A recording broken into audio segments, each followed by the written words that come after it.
Bana, baada ya jitihada zote ambazo Mario amezifanya ama ambazo Mario alikuwa akizifanya za kuomba msamaha kwa Paula Kajala, sasa hivi bwana, inasemekana kwamba kuwa tayari kila kitu kimeshawekwa wazi na Paula Kajala amekataa nginja, yani Kajala Paula amegoma kata, hataki kuona kitu chochote ambacho kinahusiana na Mario basi anahusishwa nacho yeye. So tuko hapa kukwambia au kuongea vitu vingi ambavyo sasa hivi vimekuwa vikishika sana habari huko mitandaoni, na kila mtu sasa hivi amekuwa ongelea kuhusiana na sakata la Mario pamoja na Paula Kajala. So tunajua sasa hivi kwamba kwa Paula Kajala yupo kwenye maumivu makubwa, maumivu ambayo anamuuguza mama yake, na hii yote ni baada tu ya mama yake kuachwa na bwana Harmonize ama kuachana naye na kuonekana kwamba kwa vile tayari amepoteza ile akili yake aliyokuwa nayo hapo nyuma. Lakini sasa vile vile Paula na yeye ana majukumu yake ama ana maumivu yake ambayo anayafanya sasa hivi kuhusiana na penzi lake yeye na Mario, kwa sababu tayari kuna taarifa zinasema kwamba kwa wawili hawa nao hawana maelewano. So muda wote kuanzia hivi sasa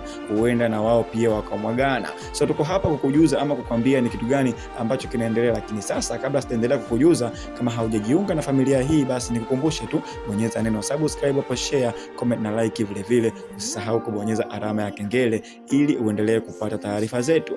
Bana, Paula amekuwa sasa hivi gumzo na amekuwa mwanamke ambaye haelewi kitu chochote, yani tunapozungumza haelewi moja kwa moja, kwa sababu hataki kusikia la mwazini wala la mnadi swala kutoka kwa mpenzi wake aliyekuwa huyo bwana Mario. So Mario ameomba samahani kutokana na makosa ambayo ameyafanya kwa Paula Kajala hapo nyuma. Inasemekana kwamba kuna baadhi ya message ambazo Paula alinia katika simu ya Mario, na ndio maana mpaka hivi sasa ameamua kujikacha naye ama kuondoka nyumbani na kufanya maisha yake. So this time bwana Paula Kajala amerejea kwa mama yake na wala hahitaji kurudi kwa Mario. So Mario mwenyewe anapambana kuona anamrudisha mpenzi wake huyo aendelee kulea mtoto wao, lakini sasa kwa bahati mbaya Paula Kajala amekaza na kumwambia Mario, sina msamaha na wewe. So kitu ambacho ama vitu ambavyo mlifanya huko nyuma ndivyo malipo yake ni haya hapa sasa hivi. So Mario anaendelea kuteseka na kuumia kuhusiana na swala la mapenzi sasa hivi, na tungojee tuone, huenda kuna vitu vingi vitatokea kuhusiana na sakata hili. So kwa wewe ambaye bado ni mwanafamilia wetu bwana, basi endelea kuwa mwanafamilia wetu mpaka hivi sasa, na uendelee kuacha comment yako hapo chini, utuambie